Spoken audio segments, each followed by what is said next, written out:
एक जमाने में एक अमीर आदमी था। इस आदमी की 3 छोटी बेटियां थीं। उनकी 2 बेटियां बहुत घमंडी और नकचड़ी थीं, जबकि तीसरे वाली बहुत दयालु और मेहनती थी। इस लड़की का नाम था ब्यूटी। एक दिन अमीर आदमी को खबर मिली कि उसके जहाज तूफान में खो गए हैं। उन्होंने अपनी बेटियों से कहा कि इस वजह से वो अब अमीर नहीं रहे। ब्यूटी अपने पिता की ये स्थिति सुनकर बहुत दुखी हुई और उसने उन्हें दिलासा दिया, जबकि बाकी 2 बहनें पूरे दिन इस हालत के लिए शिकायत करती रहीं। एक सुबह उनके पिता को खबर मिली कि उनके लापता जहाजों में से एक बंदरगाह पर आ गया है। मेरी बेटियों, अगर मेरा जहाज बरकरार रहा तो मैं लौटते वक्त तोहफे लेकर आऊंगा। बताओ, मैं तुम्हारे लिए क्या लेकर आऊं? मेरे लिए एक सोने का हीरे की अंगूठी मेरे लिए लाना। और तुम्हारे लिए क्या ब्यूटी? मेरे लिए बस एक गुलाब लाना। एक लंबी यात्रा के बाद जब उनके पिता बंदरगाह पर पहुंचे तो उन्होंने अपने जहाज की बुरी हालत देखी। वे बहुत दुखी हुए। घर वापसी के रास्ते में वो एक अंधेरे और ठंडे जंगल से गुजर रहे थे कि अचानक आसमान में बिजली चमकी। हवा तेज गति से चलने लगी। लगभग सभी पेड़ गिर गए। उन्हें बहुत ठंड लग रही थी और वे बहुत डरे हुए भी थे। वे कुछ आराम करना चाहते थे, तभी उन्हें एक शानदार महल दिखाई दिया। वे महल में दाखिल हुए। अरे, क्या यहाँ पर कोई है? आसपास कोई नहीं था। इसके बावजूद ये अंदर से काफी चमकीला और गर्म था। इसके अलावा खाने की मेज के ऊपर स्वादिष्ट भोजन सजा हुआ था। जब उन्होंने खाना देखा तो वो खुद को रोक नहीं पाए और सारा भोजन खा गए। महल में चारों ओर घूमते हुए उन्होंने एक खाली शयन कक्ष देखा। वे अंदर चले गए और आरामदायक नींद ली। अगली सुबह जब वो उठे तो उन्हें अपने पास में रखे हुए नए कपड़े मिले। ये महल एक दयालु परी का होना चाहिए। काश मैं उसे धन्यवाद कह पाता। जब वे महल से जाने वाले थे तो उन्होंने बगीचे में गुलाब देखे। मैं अपनी बेटियों के लिए महंगे तोहफे नहीं खरीद पाया, लेकिन एक गुलाब तो ले ही सकता हूँ ब्यूटी के लिए। लेकिन जैसे ही उन्होंने एक गुलाब को तोड़ा, उसी पल उन्हें बहुत तेज दहाड़ सुनाई दी और एक भयानक राक्षस पेड़ के पीछे से दिखाई दिया। वो उसे देखकर बहुत डर गए। मैंने तुम्हें खिलाया और तुम्हें आराम से सुलाया भी, और तुम मेरे ही गुलाब तोड़ रहे हो। क्या तुम इस तरह धन्यवाद कहते हो? मुझे माफ कर दो, मैं बस एक गुलाब लेना चाहता था। तुमने जो किया तुम्हें उसकी सजा मिलेगी। तुम उस पहले व्यक्ति को लेकर आओगे जो तुम्हें तुम्हारे घर के रास्ते में मिलेगा, नहीं तो मैं तुम्हें पकड़ लूंगा और हमेशा के लिए कैद कर दूंगा। पिताजी उदास होकर महल से चल पड़े। उन्हें पूरे रास्ते में कोई नहीं मिला। अब उन्हें सिर्फ अपनी बेटी ब्यूटी अपना इंतजार करती हुई दिखाई दे रही थी। और जब वो घर आए और उनकी नजरें मिली तो उन्होंने अफसोस के साथ उसे जो हुआ था बताया, और राक्षस की इच्छा भी। ये सुनकर बाकी बहनों को ब्यूटी पर बहुत गुस्सा आया। अगर तुमने पिताजी से गुलाब लाने के लिए नहीं कहा होता तो कभी ऐसा नहीं होता। अगर पिताजी पहले मुझे देख लेते तो क्या होता? अरे बाप रे, तो क्या मैं एक राक्षस के आगे आत्मसमर्पण करती? ओह, मुझे माफ कर दीजिए पिताजी। आपको उसकी कैद से मुक्त रखने के लिए जो भी करना पड़ेगा मैं करूंगी। पिताजी ब्यूटी को अपने साथ लेकर चल दिए और अपने वादे के मुताबिक राक्षस के महल में आ गए। वे भोजन कक्ष में दाखिल हुए।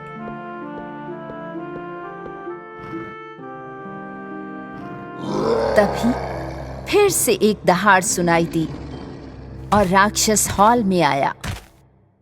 ब्यूटी डर गई थी, लेकिन बदसूरत राक्षस बहुत नम्रतापूर्वक बोला, तुम्हारे पिता थोड़ी देर में मेरा महल छोड़ने वाले हैं। तुम बताओ, क्या यहाँ रहना चाहोगी मेरे महल में मेरे साथ? हाँ, मैं यहाँ स्वेच्छा से रहूंगी। ब्यूटी ने अपने पिता को गले लगाया और उन्हें घर भेज दिया। फिर वो महल के अंदर घूमने लगी और गुलाबों से सजा हुआ एक दरवाजा देखा। उत्सुकतावश वो उसके अंदर चली गई। एक तरफ पियानो, दूसरी तरफ झूला और एक विशाल बुक शेल्फ जिसमें हजारों किताबें रखी हुई थी। कमरा बिल्कुल उसके सपनों जैसा था। उसने टेबल पर एक छोटा सा नोट देखा। मेरी प्यारी रानी, मैं तुम्हें हमेशा खुश देखना चाहता हूँ। तुम्हारी इच्छाएं मेरे लिए आज्ञा हैं। ब्यूटी ने सोचा कि वो चाहती है कि एक बार अपने पिता को देखे। फिर वो हॉल में चली गई डिनर के लिए। कुछ समय बाद वो राक्षस हॉल में आया। मेरी रानी, क्या मैं भी आपके साथ खाना खा सकता हूँ? आप इस महल के मालिक हैं, आप मुझसे क्यों पूछ रहे हैं? नहीं नहीं, इस जगह की मालकिन तुम हो ब्यूटी। अगर तुम कहोगी तो मैं अभी के अभी चला जाऊंगा। और वैसे भी मुझे लगता है तुम्हें मैं बदसूरत लगता हूँ। सही कहा ना? ब्यूटी राक्षस के इस व्यवहार पर बहुत हैरान थी और समझ नहीं पाई कि क्या जवाब दे। काश हमारी शादी हो जाती और हम दोनों एक साथ रहते। नहीं, मैं तुमसे शादी नहीं करना चाहती। राक्षस ये सुनकर हॉल से चला गया। हर रात वो ब्यूटी के लिए बहुत स्वादिष्ट भोजन तैयार करता और उसके प्रति हमेशा दयालु रहता। जैसे जैसे दिन बीतते गए, ब्यूटी को एहसास हुआ कि उसे उस बदसूरत राक्षस की आदत हो रही थी और उसके साथ उसका समय अच्छा बीत रहा था। इसके अलावा अब उसे उससे डर भी नहीं लगता था। एक दिन ब्यूटी ने राक्षस से कहा कि वो अपने पिता के पास जाना चाहती है क्योंकि उसे उनकी बहुत याद आती है। हाँ, तुम बिल्कुल जा सकती हो, लेकिन वादा करो तुम वापस आओगी। मैं वादा करती हूँ, 3 दिनों में वापस आ जाऊंगी। फिर इस अंगूठी को अपनी उंगली में पहन लो। जैसे ही तुम ये अंगूठी उतारोगी, तुम खुद को फिर से इस महल में पाओगी। ब्यूटी ने अंगूठी पहन ली और अपने पिता से मिलने चली गई। उसके पिता उसे देखकर बहुत खुश थे, लेकिन उसकी बहनें उससे बहुत जलती थी। तुम्हारी अंगूठी कितनी बेकार है और ये तुम पर बिल्कुल अच्छी भी नहीं लगती। 3 दिन जल्दी ही बीत गए। ब्यूटी चौथे दिन भी वहीं रुक गई क्योंकि उसका अपने पिता के साथ बहुत मजे का समय गुजर रहा था। हालांकि उस रात उसने एक बहुत भयानक सपना देखा। अपने बुरे सपने में उसने महल वाले राक्षस को बगीचे में उदास और थका हुआ देखा। जैसे ही वो उठी, उसे एहसास हुआ कि उसने उसे याद किया है। ब्यूटी ने तुरंत अपनी उंगली से अंगूठी उतार दी और उसने अचानक खुद को महल में उसके कमरे में पाया। वो दौड़कर बगीचे में चली गई। राक्षस सचमुच बाग में उदास और थक कर लेटा हुआ था, जैसा कि उसने बिल्कुल अपने सपने में देखा था। वो उसके करीब आई और उसे गले से लगा लिया। उठो राक्षस, उठो, तुम्हें क्या हुआ है? अगर तुम्हें कुछ हुआ तो मैं खुद को माफ नहीं करूंगी। राक्षस ने उस पल अपनी आंखें खोली। ब्यूटी, मुझे नहीं लगा था कि तुम लौट कर आओगी और इसीलिए अब मैं उदासी से बीमार और कमजोर हो गया हूँ। मुझे महसूस हुआ कि जब मैं दूर थी तो तुम मुझे बहुत याद आए। मैं तुमसे बहुत प्यार करती हूँ। मैं एक सुखी जीवन जीना चाहती हूँ तुम्हारे साथ। और उसी पल महल का हर कोना आनंद से भरी झिलमिलाती रोशनी से भर उठा। वो चारों ओर देख रही थी और हैरान थी कि ये क्या हो रहा था।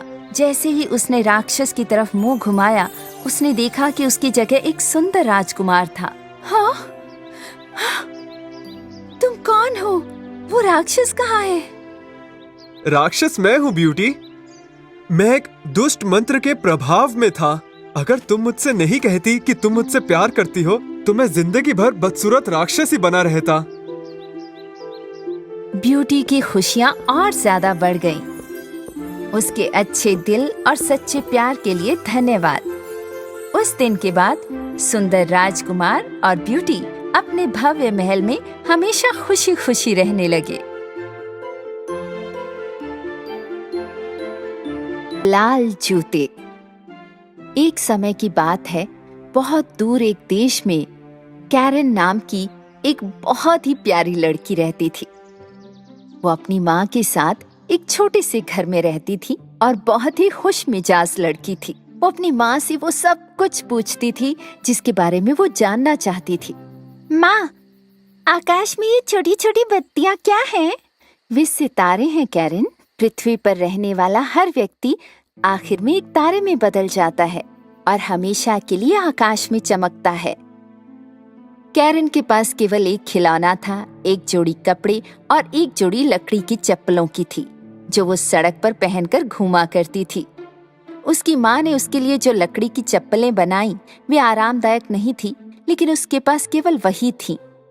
एक दिन कैरन की माँ बहुत बीमार हो गई, इसलिए कैरन अपनी माँ के लिए दवा खरीदने के लिए शहर गई और रास्ते में उसे सड़क किनारे एक डिब्बे में लाल जूतों का एक जोड़ा मिला।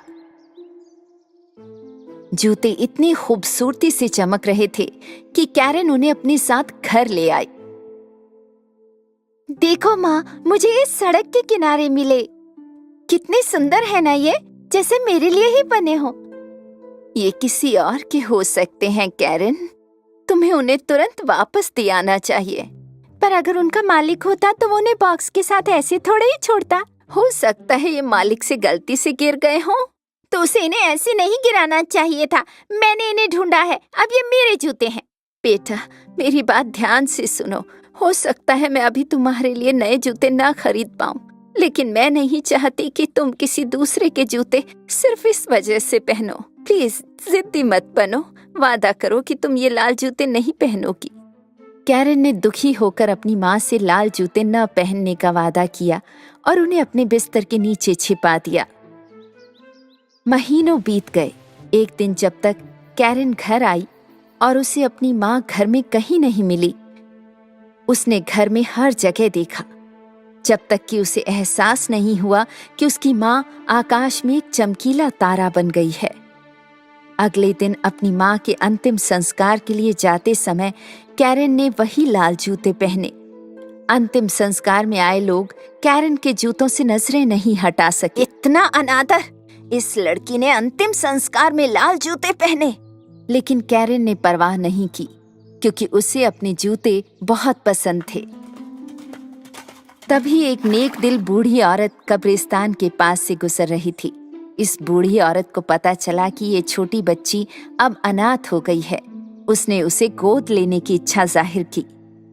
मेरे साथ आओ सुंदर लड़की, मैं पूरी कोशिश करूंगी कि तुम बड़ी होकर सुंदर और सफल औरत बनो। इसलिए कैरन कई वर्षों तक बूढ़ी औरत के साथ रहने के लिए चली गई। कैरन, आपने अपनी माँ के अंतिम संस्कार के बाद से ये जूते पहन रखे हैं, अब आप इन्हें उतार दें। ये बहुत गंदे हो चुके हैं। नहीं, मुझे अपने लाल जूते पसंद हैं। ओह कैरन, इतनी जिद्दी मत बनो।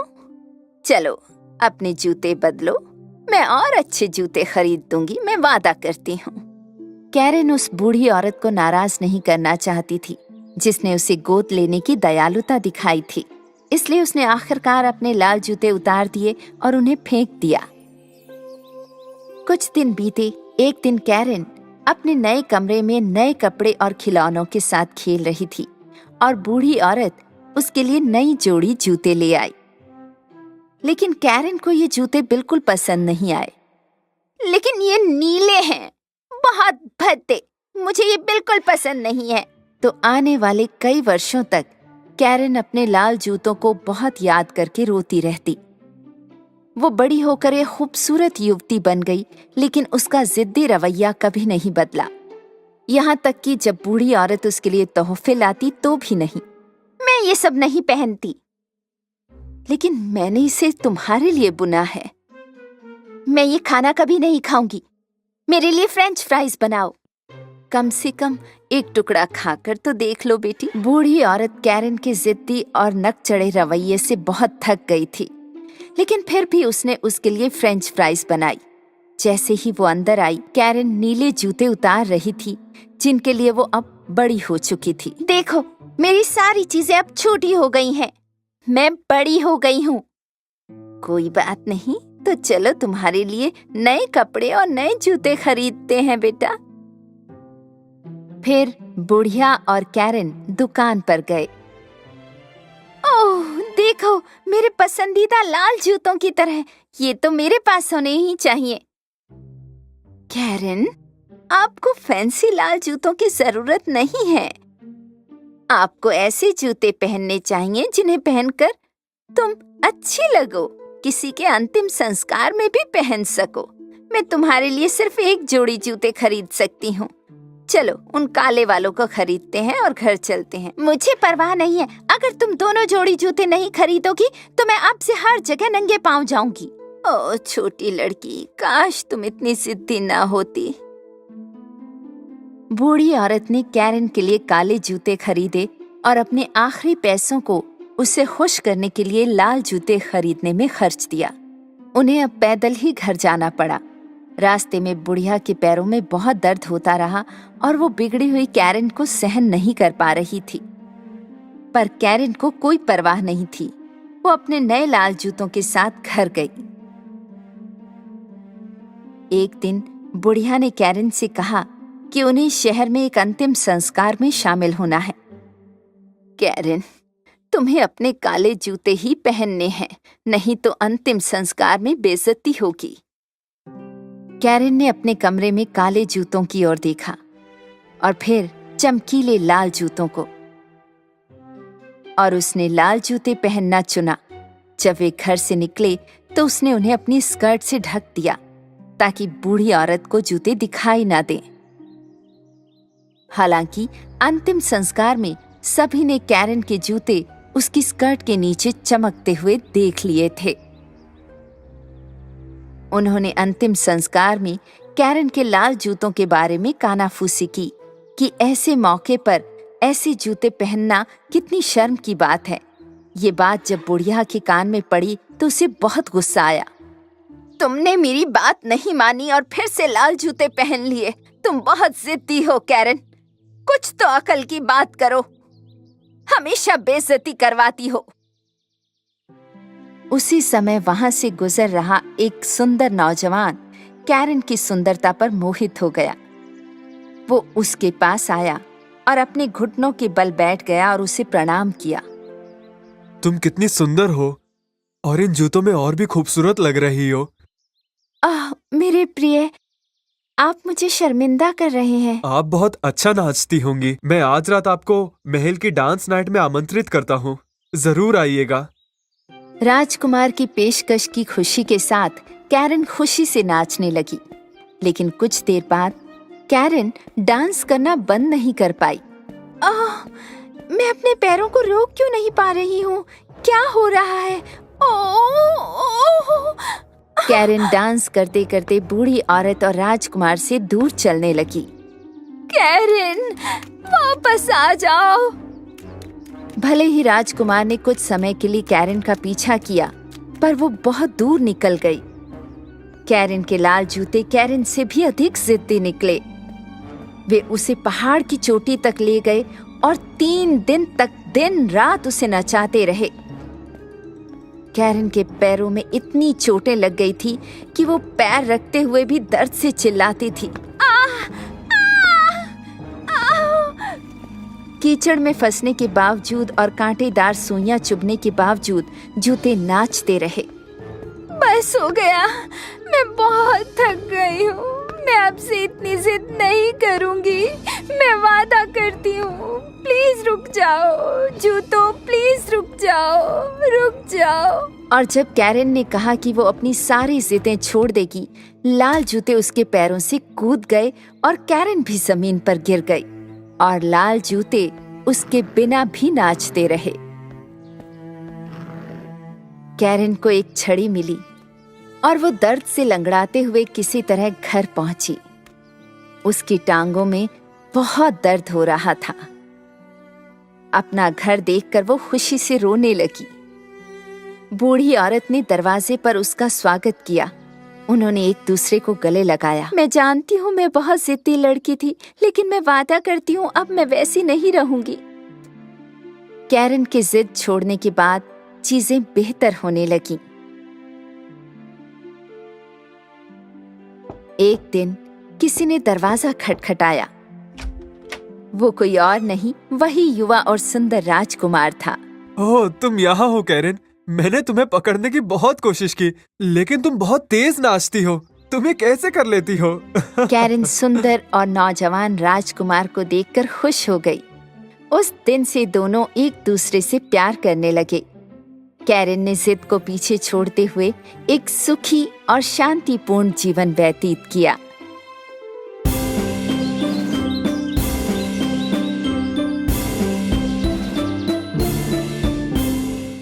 कई साल पहले इस धरती पर बहुत दूर सिंड्रेला नाम की एक सुंदर लड़की रहती थी। सिंड्रेला की माँ को गुजरे बहुत साल हो गए थे। उसके पिता ने ही उसे पाल पोस कर बड़ा किया था। जब सिंड्रेला के पिता ने दूसरी शादी की, तब उसके जीवन में बहुत बदलाव आया। उसके पिता की नई पत्नी और उनकी 2 बेटियां सौतेले पिता के घर रहने आए। पहली बार जब वे मिले, तब से सौतेली माँ को सिंड्रेला एक आंख ना भाती थी। वो और उनकी बेटियां सिंड्रेला के सौंदर्य और दयालु दिल से बहुत ईर्ष्या करते थे। सिंड्रेला की बहन सिंड्रेला जितनी खूबसूरत नहीं थी। इतना ही नहीं, वो दोनों कठोर और बिगड़ी हुई भी थी। एक दिन किसी काम के कारण सिंड्रेला के पिता को लंबी यात्रा पर जाना पड़ा, और यही वो समय था जब सिंड्रेला की सौतेली माँ और बहनों ने उसके जीवन को नर्क बना दिया। जब सिंड्रेला अपने बगीचे में अपने प्यारे पंछियों के साथ बातें कर रही थी, तब उसकी सौतेली माँ उसके पास आई। आज के बाद तुम इस अटारी में रहोगी, घर के सारे काम करोगी, और मुझे तुम्हारा इन कपड़ों में घूमना फिरना बिल्कुल पसंद नहीं। सिंड्रेला को पता नहीं था इस पर क्या बोले। असहाय रूप से जैसा उसे कहा गया उसने किया। उसने अपनी चीजें उठाई और अटारी में चली गई।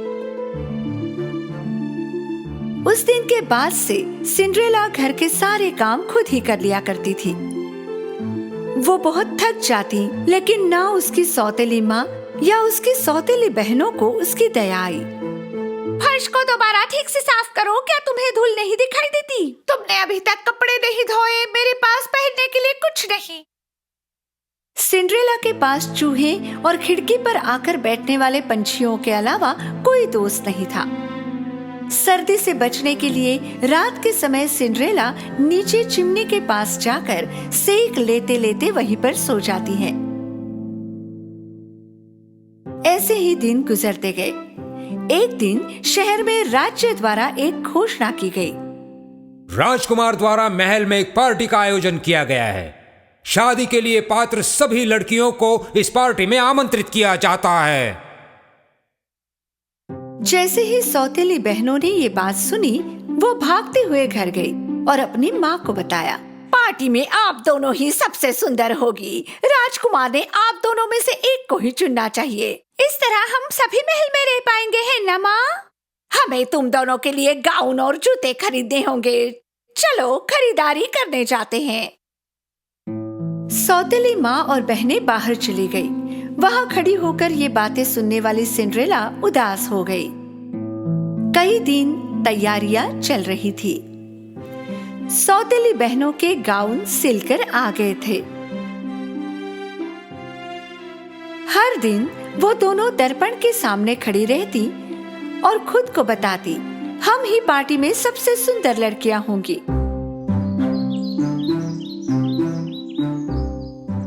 आखिर वो दिन आ ही गया। सौतेली बहनें आज जल्दी उठ गई थी। उन्होंने सिंड्रेला को बुलाया। सिंड्रेला, सिंड्रेला, जल्दी यहाँ आओ।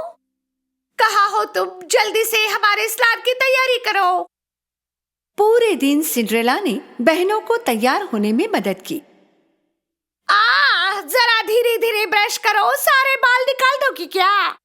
शाम तक दोनों पार्टी के लिए तैयार हो गई। तुम दोनों सुंदर दिख रही हो, बहुत सुंदर।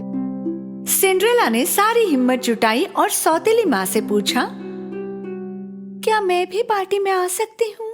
कौन, तुम? हाँ, उन्होंने सारी युवा लड़कियों को बुलाया है। क्या पार्टी के लिए ये तुम्हारी पोशाक है? राजकुमार को अपने लिए पत्नी चाहिए, नौकरानी नहीं। चलो लड़कियों, पार्टी के लिए देर हो रही है और तुम याद रखना, सोने से पहले सारे काम हो जाने चाहिए। सौतेली माँ और बहनें पार्टी के लिए निकल गई और घर पर अकेली सिंड्रेला रोने लगी। मैं पार्टी में क्यों नहीं जा सकती? अगर आज मेरे माता पिता यहाँ होते तो ये सब नहीं होता। उसी समय एक उज्जवल प्रकाश दिखाई दिया। पहले सिंड्रेला समझ नहीं पाई कि वो क्या था। वो प्रकाश को एकटक देखी जा रही थी और अचानक प्रकाश के बीचों बीच एक खूबसूरत परी दिखाई दी। मेरी प्यारी सिंड्रेला, रो मत, तुम भी महल में पार्टी में जाओगी। सिंड्रेला को उसकी आंखों पर विश्वास नहीं हुआ। उसने हड़बड़ाकर पूछा, क्या मैं जा सकती हूँ? मेरी हालत तो देखो। चिंता मत करो, मैं हूं ना तुम्हारी मदद के लिए। मुझे एक कद्दू और 7 चूहे ला कर दो। सिंड्रेला को समझ नहीं आ रहा था कि उन्हें ये चीजें क्यों चाहिए, पर उसने वही किया जो उसे कहा गया। पहले वो रसोई घर में गई और बड़ा सा कद्दू ले आई। फिर वो अटारी में गई और अपने चूहे दोस्तों को लेकर फिर से नीचे आई। परी ने अपनी जादुई छड़ी से कद्दू को एक सुंदर बग्गी में बदल दिया। फिर वो चूहों की तरफ मुड़ी। उनमें से एक ड्राइवर बन गया और बाकी 6 सुंदर सफेद घोड़ों में बदल गए। आश्चर्यचकित सिंड्रेला बग्गी और घोड़ों को देख रही थी। तभी परी उसकी तरफ मुड़ी। जब उसने अपनी जादुई छड़ी से सिंड्रेला को छुआ, उसकी पुरानी ड्रेस एक खूबसूरत पार्टी गाउन में बदल गई।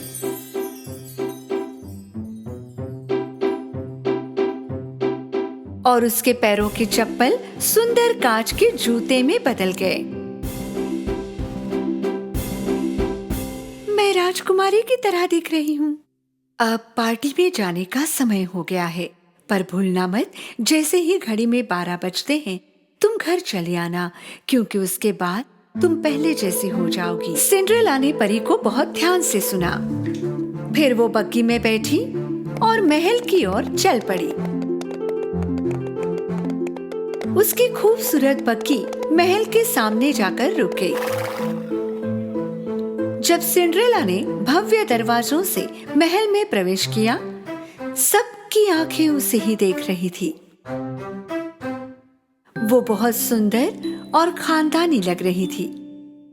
उसकी सौतेली माँ और सौतेली बहनें भी इस सुंदर महिला को देखती रह गई थी। वे उसे पहचान भी नहीं पाई थी। अचानक सीढ़ियों पर राजकुमार दिखाई दिया। सिंड्रेला सच में पार्टी में उपस्थित सभी लड़कियों में सुंदर लग रही थी। राजकुमार को पहले ही नजर में इस खूबसूरत लड़की से प्यार हो गया। सभी उसे उत्सुकता से देख रहे थे। वो धीरे धीरे आगे की तरफ बढ़ता गया। सौतेली बहनें बहुत खुश हो गई कि राजकुमार उन्हीं की तरफ आ रहा है। आओ, वो मेरे पास आ रहा है। नहीं, वो मेरे पास आ रहा है। पर राजकुमार आगे बढ़ा और सिंड्रेला के सामने जाकर रुक गया। हे सुंदर युवती, क्या तुम मेरे साथ नृत्य करना पसंद करोगी? सिंड्रेला ने विनम्रता से हाँ कहा।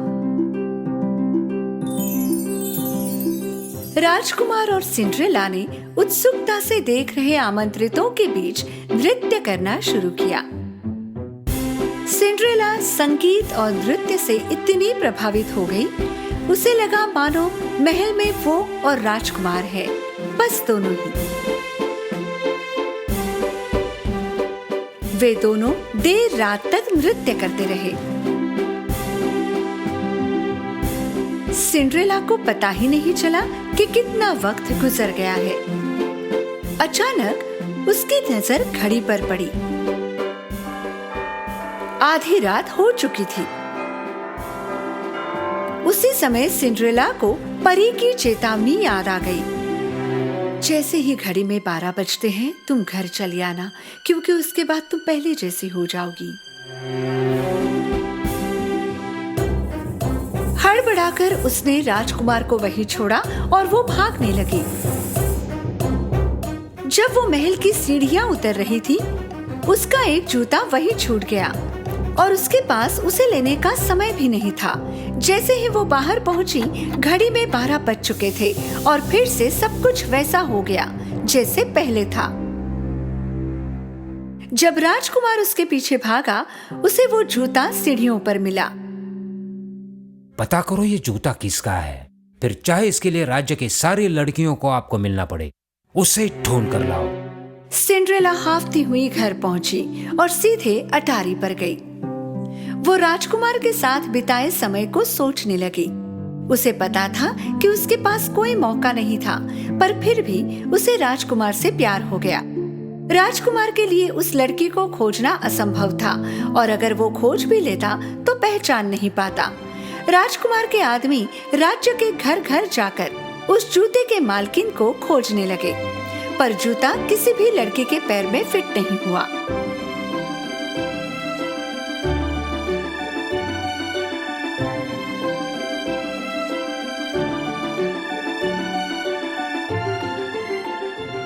अंत में राजकुमार के आदमी सिंड्रेला के घर पहुंचे।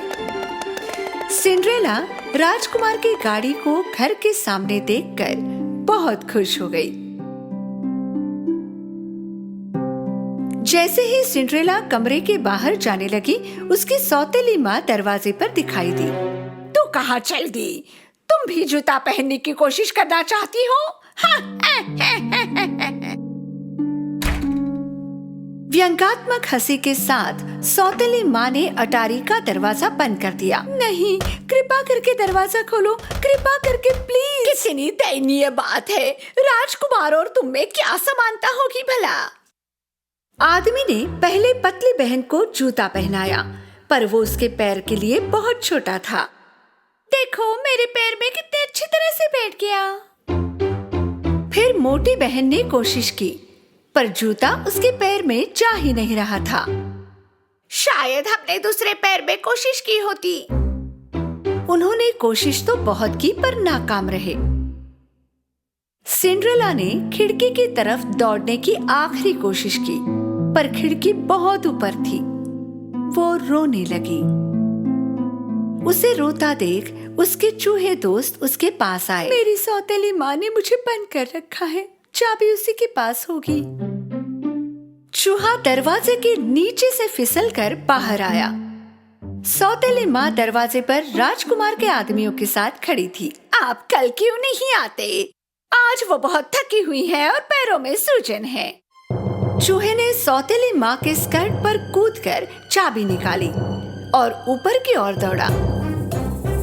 उसने चाबी दरवाजे के नीचे से अंदर सरकाई। चाबी देखकर सिंड्रेला बहुत खुश हुई।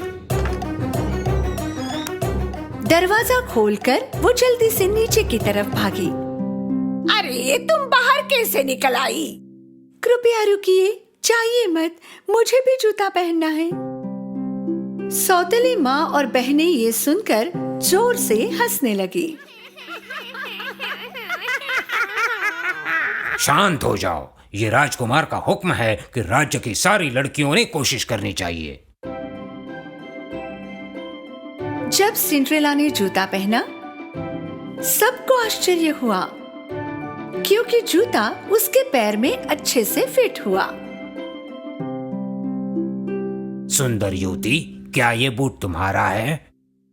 सिंड्रेला ने गर्दन हिलाकर हामी भरी। कृपया हमारे साथ महल चलें। सिंड्रेला उनके साथ महल में गई। उन्होंने उसे राजकुमार के सामने पेश किया। जैसे ही राजकुमार ने सिंड्रेला की आंखों में देखा, वो जान गया कि उस रात उसने उसी के साथ नृत्य किया था। उसने सिंड्रेला का हाथ थामा। आखिर मैंने तुम्हें ढूंढ ही लिया। क्या तुम मुझसे विवाह करोगी? खुशी के आंसू भरे आंखों से उसने राजकुमार का प्रस्ताव स्वीकार किया। उन्होंने शादी की और खुशी से जीवन बिताने लगे।